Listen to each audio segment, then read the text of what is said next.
A record poll this evening, 41,100 people have voted. The poll was hijacked on Twitter, but the hijackers don't understand that our poll covers all platforms on which the show is broadcast. So they're in for a disappointment when the poll results are in, I suspect. But get your vote in now. Will Israel defeat Hezbollah?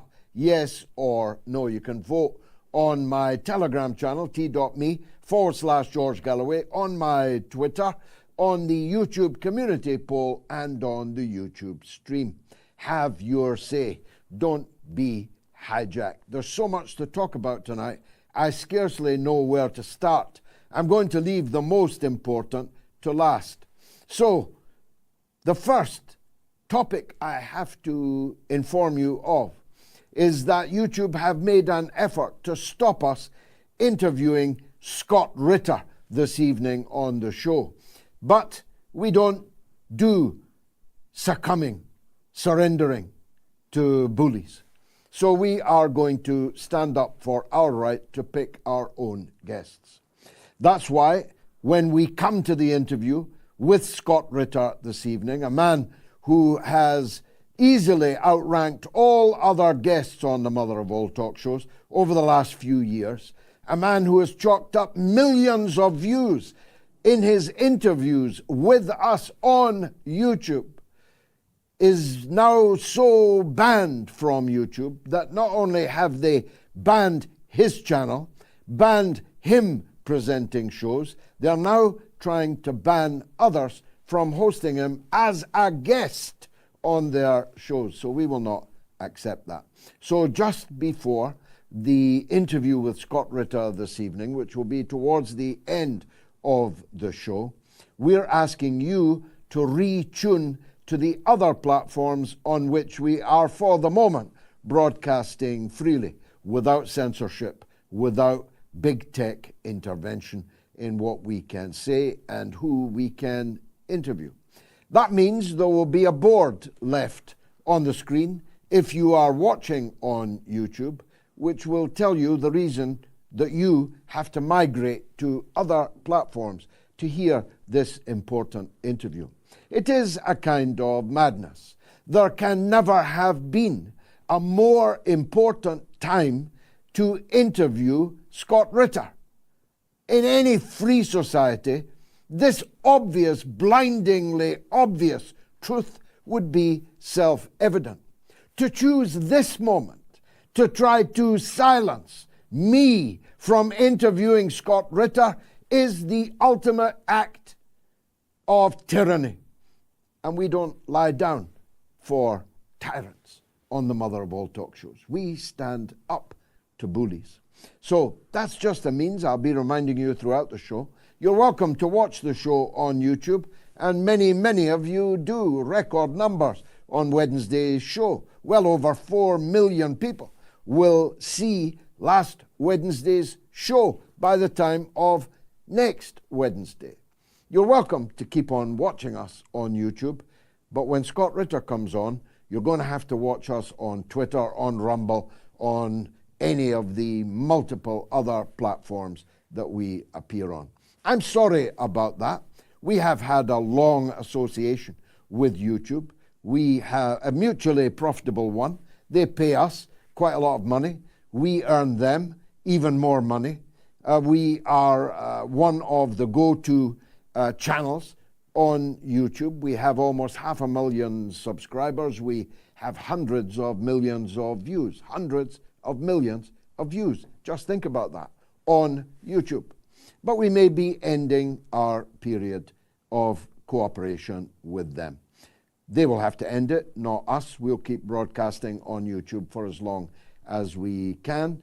But as they have now this evening removed all of the content of our Texas Rose, the lovely Rachel Blevins, a beautiful all-American girl, a young woman making her way in broadcasting and chalking up 63,000 subscribers on YouTube, has been removed at a stroke for hate speech.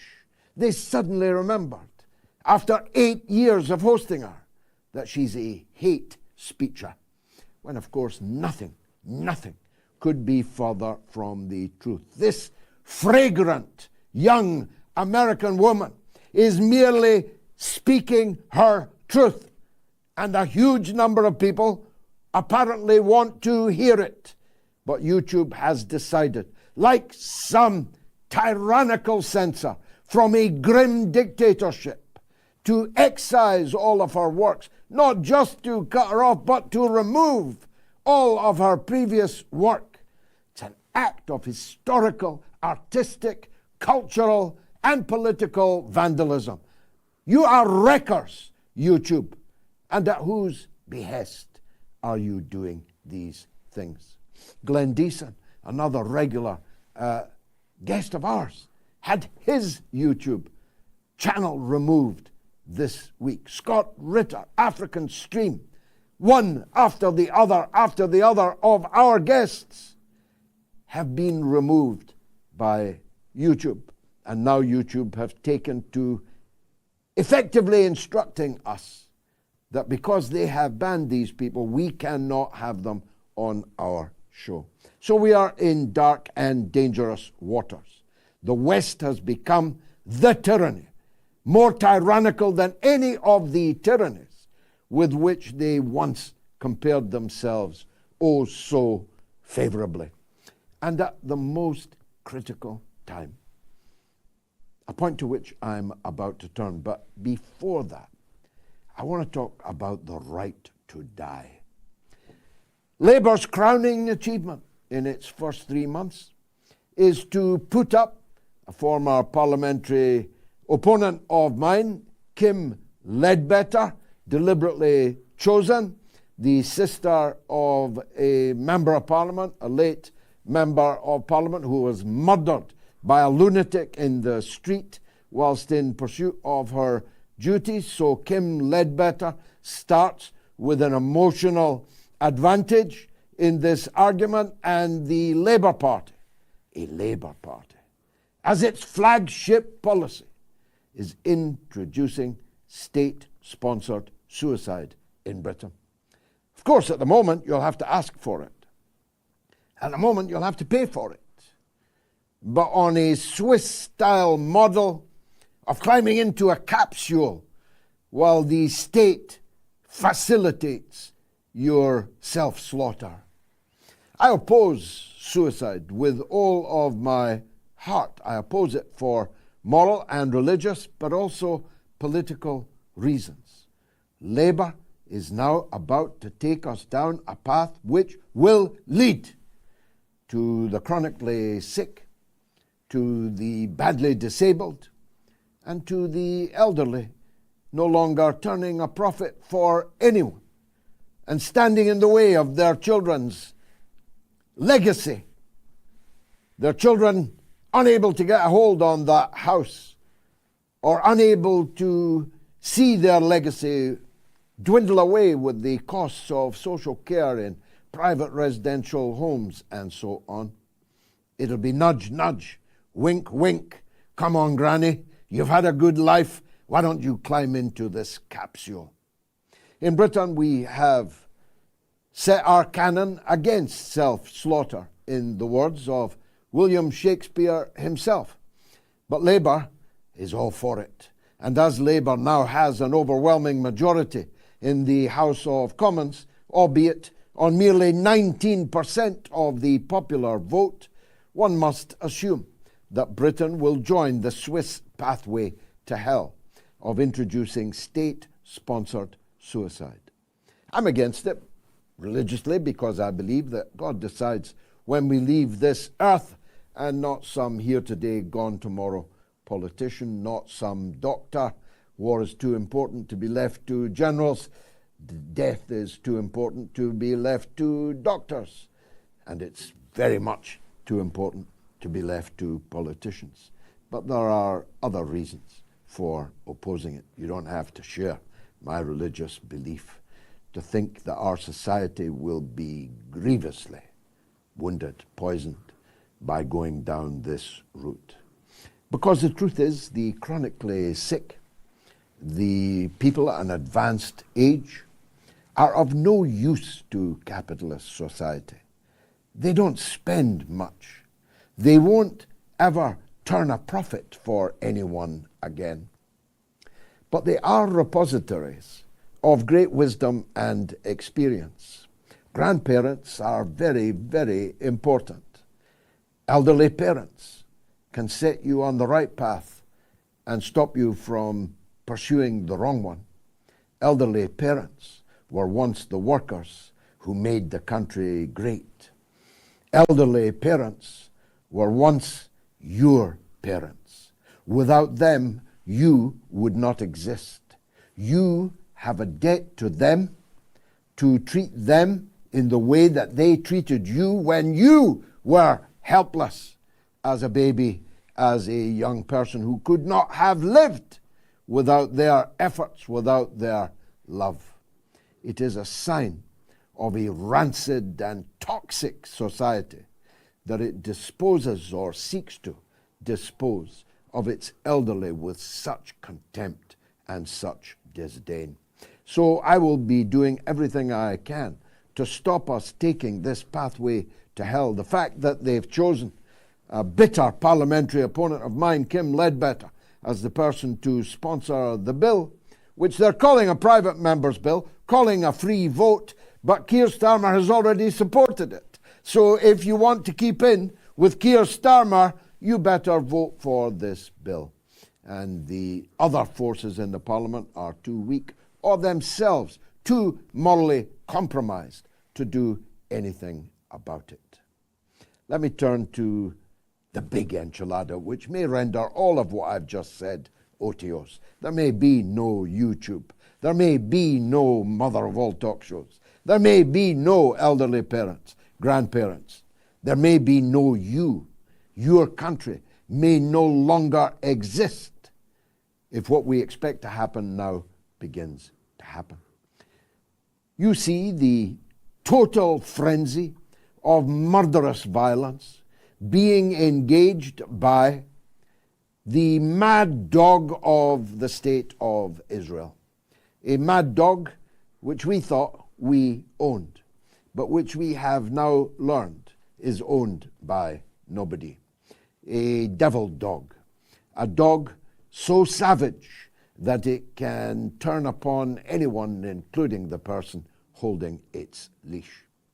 The mad dog of Israel having killed hundreds of thousands of people in Gaza. 6% of the entire population of Gaza has been murdered, has disappeared.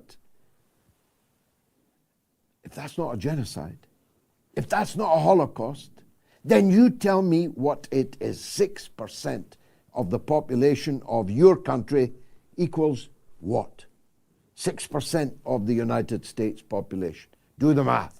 6% of the British population, the French population. Well, in this case, it is 6% of the Palestinian population, who moreover were your international responsibility. They were refugees. In legal terms, your responsibility. They were living in illegally occupied territory, as decided by you in your United Nations, as decided by you in your International Court of Justice. You had a duty to them, yet you have sat silent or in complicity with the mass murder of people whose safety and well-being was your responsibility. 6% of the population of Gaza is now dead.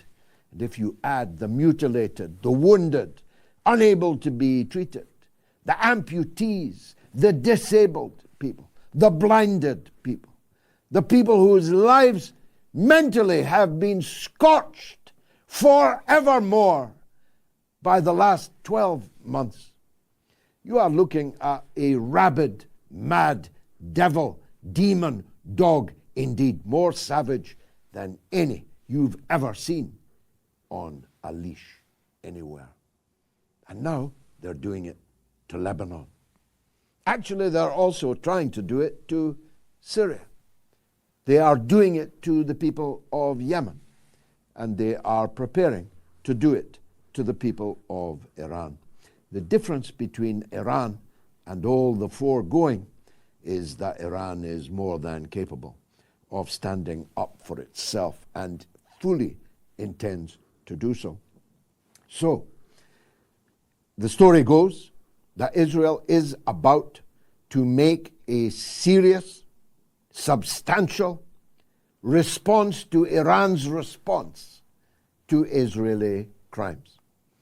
They say they are going to attack Iran's nuclear facilities, creating a nuclear disaster for all of our friends in the Persian Gulf, by the way, including in the states we regard as ours. They are going to target Iran's oil industry, in which case, kiss any oil supplies coming through the Straits of Hormuz, kiss it goodbye. Because if they attack Iran's oil facilities, Iran will destroy the oil facilities of the Western allies in the Persian Gulf, and they will blockade the Straits of Hormuz. So forget about oil and petrol and diesel. Even at $100 a gallon, you ain't going to get any. Think about that. Think of the economic devastation that will be caused in the next day or two if Iran is attacked through its oil facilities. And the third option is to attack Iran's political leadership, to try and bring about a regime change in Iran. In any or all three of these eventualities, Iran is now publicly pledged, and from what I hear is already mobilizing, a retaliation against Israel 10, 100 times more serious than the response they made to Israel just the other night. Think about that. Think what that means. Think of 10 times more. Think of 100 times more. Think of the complete demolition of all Israeli infrastructure. Think of the devastation on all Israeli cities. And what would Israel's response to the response to the response to the response be? Well, they've told us, even though officially they don't have nuclear weapons, they're going to fire the nuclear weapons they don't have at Iran, which is why the explosion under the desert in central Iran this afternoon is of such momentous importance, because it tells you Iran too has the nuclear bomb. And why shouldn't they? This is the mother of all talk shows.